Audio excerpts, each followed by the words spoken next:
हर परिवार, हर समाज, हर राज्य, हर देश चाहता है कि भावी पीढ़ी शिक्षित बने। डॉक्टर बाबा साहब अम्बेडकर ने शिक्षा के महत्व पर कहा था कि शिक्षा शेरनी का दूध है, जो पिएगा वो दहाड़ेगा। बाबा साहब अम्बेडकर जी का मानना था कि गरीब और वंचित समाज को यदि प्रगति करना है तो इसका एकमात्र जरिया शिक्षा है। लेकिन कौन हैं वो लोग जो नहीं चाहते कि गरीबों के, अनुसूचित जाति, जनजाति, वंचितों, शोषितों, आदिवासियों के बच्चे पढ़े लिखें, पिछड़ों के बच्चे पढ़े लिखें? कौन साजिश कर रहा है छत्तीसगढ़ की भावी पीढ़ी को शिक्षा से दूर रखने का? कौन शिक्षा के अवसरों से छत्तीसगढ़ के लोगों को वंचित करने का काम कर रहा है?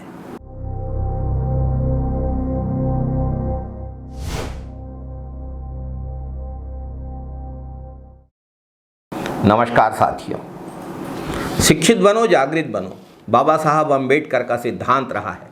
लेकिन आज राज्य की भाजपा सरकार ठीक इसके उलट काम कर रही है। युक्ति युक्तकरण से स्कूल बंद करके, शिक्षकों के पद समाप्त करके शिक्षा का स्तर सुधारने का दावा करने वाली भाजपा सरकार का एक और कारनामा सामने आया है। एक तरफ 10,463 स्कूल बंद हो रहे हैं, जिससे लगभग 45,000 शिक्षकों के पद समाप्त हो रहे हैं।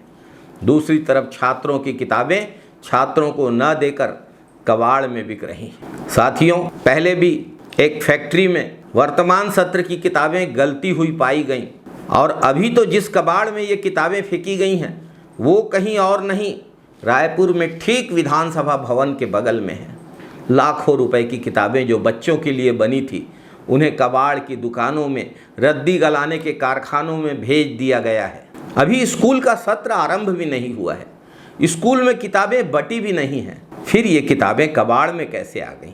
कबाड़ियों को कैसे बांट दी गईं? रद्दी से लुगदी बनाने वाले कारखानों को कैसे दे दी गईं? स्कूलें बंद करके किताबें कबाड़ में फेंक कर भाजपा की सरकार सिर्फ छत्तीसगढ़ के बच्चों का भविष्य नहीं, छत्तीसगढ़ और भारत के भविष्य को भी कबाड़ में फेंकने का काम कर रही है। भाजपा सरकार बार बार डिजिटल इंडिया, नवा भारत और विकसित भारत, शिक्षित भारत के नारे देती है, लेकिन ज़मीनी हकीकत ये है कि स्कूल बंद हो रहे हैं, स्कूलों में शिक्षकों की कमी है, शिक्षकों के पद समाप्त किए जा रहे हैं और किताबें कबाड़ में बिक रही हैं। युक्ति युक्तकरण पर श्री विष्णुदेव साय, जो मुख्यमंत्री होने के साथ साथ शिक्षा मंत्री का भी प्रभार रखते हैं, उनका कहना है कि युक्ति युक्तकरण से शिक्षा के स्तर में सुधार होगा। कैसे सुधार होगा ये नहीं बता पा रहे हैं। भाजपा सरकार लबरा सरकार है, जो सिर्फ जुमले देती है, झूठ बोलती है, जनता को ठगने का काम करती है। साथियों, ऐसा पहली बार भी नहीं हुआ है जब बच्चों की किताबें, वर्तमान सत्र की किताबें जो अभी स्कूल में बच्चों को बटी भी नहीं है, वो कबाड़ में मिली हैं। सिलियारी में भी कबाड़ में किताबों का बंडल मिला था, लाखों किताबों का। संत गाडगे महाराज ने शिक्षा के महत्व पर कहा है, अपने अपने बच्चों को शिक्षा दो। अगर तुम थाली में रखकर खाना खाते हो तो थाली बेच दो, अपने हाथ में रखकर रोटी खाओ, मगर बच्चों को शिक्षा दो।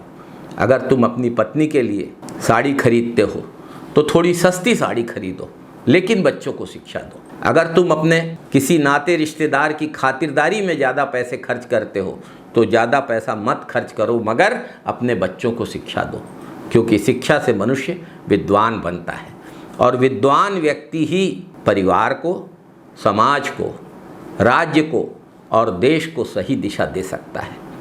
रंग भेद नीति के खिलाफ विरोध के नायक नेल्सन मंडेला ने कहा है कि शिक्षा दुनिया में सबसे शक्तिशाली हथियार है, जिससे सारी दुनिया को बदला जा सकता है। एक और डॉक्टर बाबा साहब अम्बेडकर, संत गाडगे जी महाराज, नेल्सन मंडेला जैसे लोग शिक्षा के महत्व पर जोर दे रहे हैं। दूसरी ओर भाजपा की सरकार स्कूल बंद कर रही है, शिक्षकों के पद समाप्त कर रही है, और वर्तमान सत्र की किताबें जो अभी बच्चों के हाथों तक भी नहीं पहुंची हैं, कबाड़ में मिल रही है। क्यों कर रही है भाजपा सरकार ऐसा? भाजपा को इस बात का डर है कि अगर भावी पीढ़ी शिक्षित होगी तो छत्तीसगढ़ और खासकर खनिज से समृद्ध बस्तर और सरगुजा को लूटने की भाजपा की साजिशें नाकाम हो जाएंगी। आज सरगुजा के जंगल ग्राम सभा की अनुमति के बगैर गांव वालों को उनके घरों में बंद करके, उनके गांव के चारों तरफ पुलिस का घेरा लगाकर भाजपा के बड़े नेताओं के मित्र लूट रहे हैं। अब समझ में आ रहा है कि भाजपा छल प्रपंच करके जनता को शिक्षा से दूर रखने की साजिशें क्यों कर रही है। शिक्षा से लेकर शिक्षक तक, छात्र से लेकर स्कूल तक, हर स्तर पर डबल इंजन की सरकार विफल साबित हो चुकी है। कुछ सवाल, क्या किताबों का स्थान कबाड़ है? बच्चों के बस्तों में किताबें होनी चाहिए या कबाड़ में? क्या स्कूल बंद करके समाज को अंधकार में ढकेल कर शिक्षा का प्रकाश फैलाने का आडंबर किया जाएगा? क्या बच्चों के भविष्य का मूल्य कबाड़ की कीमत से भी कम है? ये कुछ ऐसे सवाल हैं जिनके जवाब हम छत्तीसगढ़ के लोग छत्तीसगढ़ की भाजपा सरकार से मांग रहे हैं। जय हिंद साथियों, जय छत्तीसगढ़ साथियों, वंदे मातरम साथियों।